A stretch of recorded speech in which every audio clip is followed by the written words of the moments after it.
Croeso cynnes I chi i'r rhaglen gyntaf o Cwis Cymru gyda fi, Aled Fawn Owen, yma yn y stiwdio. Dros y blwyddyn nesaf fyddwch chi'n cael hyd at 2 cwis y mis. A bydd y cwis yma yn cyfle I herio chi a rhoi cyfle I chi ddathlu eich Cymreicdod. Ym mhob cwis fyddwch chi'n cael 10 cwestiwn.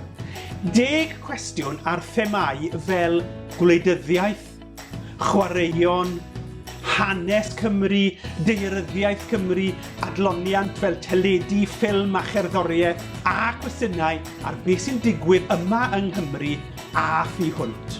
Ar ben hyn, fydd yna cwestiynau bonws, a bydd y cwestiynau hyn wedi cael eu creu gan ysgolion sy'n rhan o'r cwis, a bydd eich athro neu athrawes yn gwybod sut mae creu y cwestiwn. Rhwng pob cwestiwn, fyddwch chi'n clywed y sŵn yma.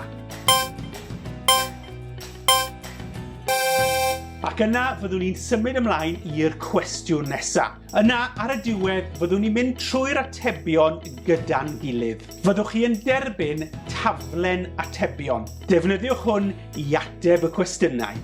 Felly, heb oedi mwy, dyma ni'n dechrau ar y cwis gyda cwestiwn rhif 1. Pob lwc!